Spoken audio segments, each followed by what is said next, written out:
सच्चाई सच छुपने नहीं देंगे। आदाब, मैं हूं हाफिज गुलाम सरवर और आप देख रहे हैं देश की सच्चाई। 2 दिन पहले दिल्ली की एक अदालत में जेएनयू के छात्र और पिछले 2-3 वर्षों से देश में चर्चित चेहरे, चर्चित नौजवान उमर खालिद की ज़मानत पर ज़ोरदार बहस हुई। बहस के दौरान जो बातें सामने आईं उससे न केवल तमाम सामाजिक कार्यकर्ताओं के चेहरे पर बल आ गया, बल्कि न्याय प्रिय लोगों की चिंताएं भी बढ़ने लगी। और वो इसलिए कि बहस के दौरान उमर खालिद के वकील ने दिल्ली पुलिस से जब ये सवाल किया और साथ में जज साहब ने भी कि आपने उमर खालिद को किस आधार पर गिरफ्तार किया, जो आरोप आपने लगाए उसका आधार क्या था, तो दिल्ली पुलिस ने जो जवाब दिया वो दरअसल चौंकाने वाला है और देश के सामने एक बहुत बड़ी सच्चाई का राज खोलने वाला।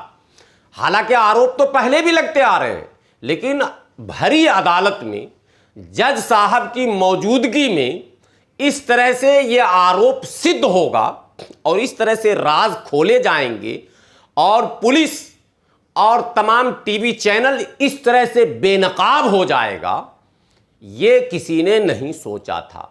भला हो जज साहब का, जिन्होंने कम से कम इस कोरोना काल में, जिस कोरोना के बहाने हजारों निर्दोष और अपना पक्ष रखने में असमर्थ हैं, इसलिए कि उन्हें कोरोना कहकर टाल दिया जाता है।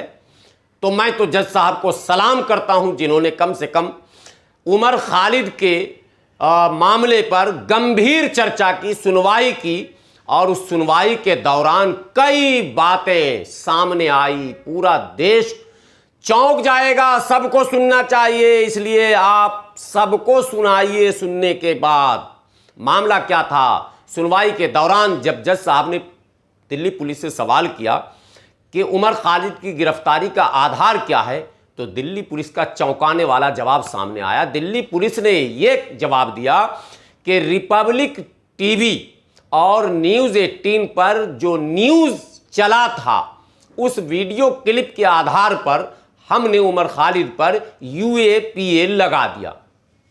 जज साहब ने कहा अच्छा, तो फिर वो पूरा वीडियो हमें भी दिखाइए, पूरे भाषण का रॉ फुटेज आपके पास है या नहीं है। दिल्ली पुलिस का जवाब था जी, हमने रिपब्लिक टीवी से जब ये बात कही और न्यूज़ 18 से जब ये बात कही तो हमें जवाब ये मिला कि ये फुटेज हमें अमित मालवीय, जो बीजेपी का IT सेल का प्रमुख है, अमित मालवीय के ट्विटर से हमने इसको लिया। जरा कड़ी देखें आप, कड़ी कैसे जुड़ रही है, ट्विटर से हमने लिया।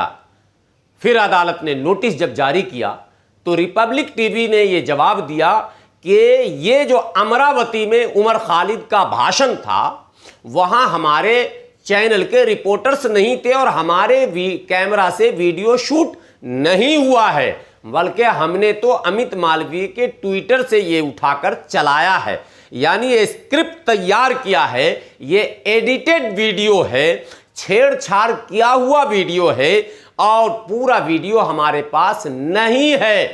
तब उमर खालिद के वकील ने पूरे कंप्लीट वीडियो को अदालत के सामने सुनाया और रखा।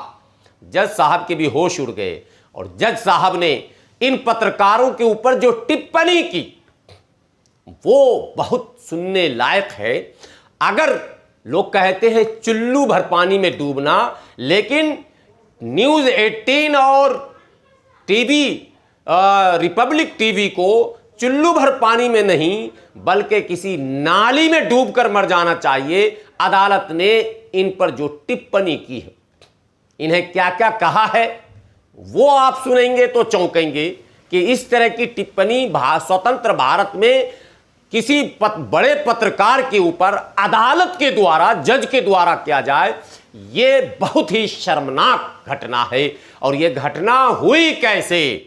ये घटना इसलिए हुई कि तमाम चैनल भाजपा के आईटी सेल से निर्देशित होने लग गए। और जो आप न्यूज चैनलों पर खबरें देख रहे हैं, मसालेदार, लच्छेदार, आज भी जो खबरें आप देख रहे हैं, वो खबरें इनको आईटी सेल से दी जाती है।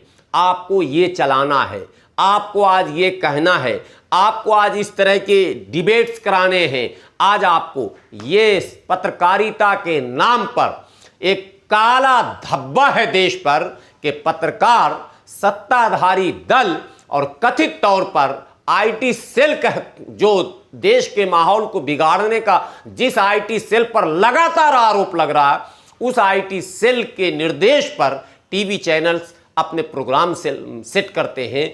और बहस के दौरान कई प्रिंट मीडिया का नाम भी सामने आया और उस पर भी यह आरोप लगे, गंभीर आरोप, कि वो भी स्क्रिप्ट जो लिखती है वो आईटी सेल के निर्देश पर लिखती है।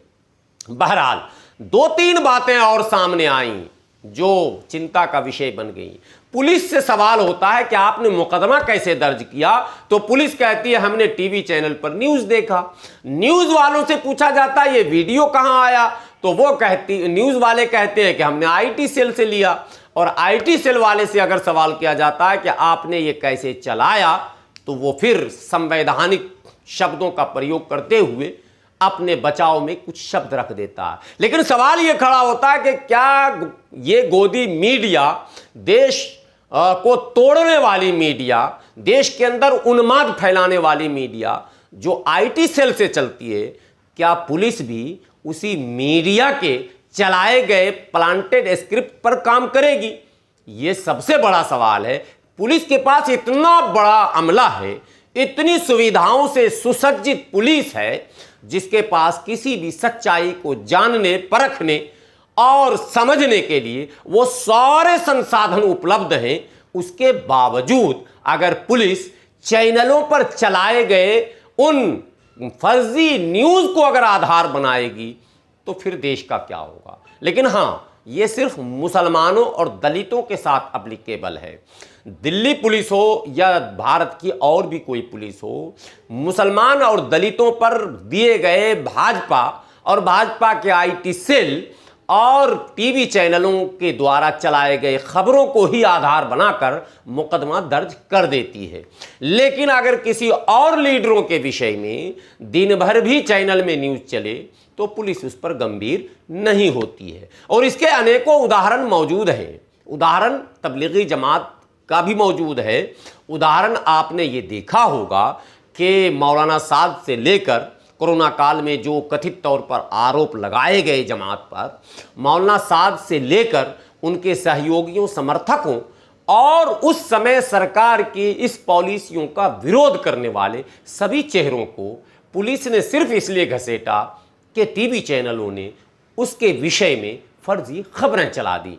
तो क्या देश में टीवी चैनलों, माफ करेंगे, यानी आईटी सेल, अब ये टीवी चैनल भी आईटी सेल के एक पार्ट हो गए, तो क्या आईटी सेल के द्वारा चलाए गए फर्जी खबरों को आधार बनाकर पुलिस मुसलमानों और दलितों को टारगेट करेगी? यूएपीए और रासुका और इस तरह के और संगीन अपराधों में गिरफ्तार कर उन्हें जेल में सड़ने को मजबूर कर देगी? उमर खालिद के साथ यही हुआ। और उमर खालिद के तमाम भाषणों को जमा करने के बाद भी कहीं से भी देश विरोधी भाषण साबित नहीं होता है। तो फिर उमर खालिद का 1 साल फिर जेल में अगर बीता है, तो इसका जिम्मेदार कौन होगा? असल सवाल और बड़ा सवाल वो ये है कि अब अदालत से ये विनती है कि अदालत को चाहिए कि ऐसे पुलिस पदाधिकारी और ऐसे खबरों को देश के सामने रखने वाले तमाम चैनलों और आईटी सेल के उन पदाधिकारियों पर सीधी सीधी कार्रवाई करके एक संदेश दे दे कि देश में नफरती मीडिया और नफरती आईटी सेल पर लगाम लगाना भारत के संविधान में है और भारत की अदालत अभी सक्षम है, न्याय अभी जिंदा है। यदि पुलिस के वो पदाधिकारी जिन्होंने उमर खालिद पर मुकदमा दर्ज किया था, उन्हें छोड़ दिया गया और टीवी चैनलों को भी माफ कर दिया गया और आईटी सेल की गिरफ्त अगर नहीं हुई, तो ये खेल तो फिर होता रहेगा। कल उमर खालिद थे, परसों कोई और हो जाएंगे, आज कोई और हो जाएगा, और इसी तरह से दलित और मुस्लिम और आदिवासी पुलिस के शिकार होते रहेंगे। और आरोप ये लगेगा कि टीवी चैनलों ने इनके विषय में एक खबर चलाई थी। इसलिए अदालतों से विनती है, तमाम जज साहबान इस पर भी अब एक गंभीर होकर निर्णय दें कि यदि किसी के गलत खबर से कोई निर्दोष जेल में जाता है और बाद में ये साबित होता है कि वो खबरें गलत थी, तो खबर चलाने वालों पर सीधी कार्रवाई होगी। यदि ऐसा आदेश हो जाए तो शायद इन गोदी मीडिया पर थोड़ा बहुत लगाम लग जाए। बहरहाल आप बने रहें देश की सच्चाई के साथ। विनती है आपसे कि चैनल देश की सच्चाई को ज़्यादा से ज़्यादा सब्सक्राइब करें, लाइक करें, शेयर करें, और हाँ, अपनी राय कमेंट बॉक्स में ज़रूर दें, ताकि उसके आधार पर आगे फिर आपके सामने अपनी बात रख सकूं। शुक्रिया।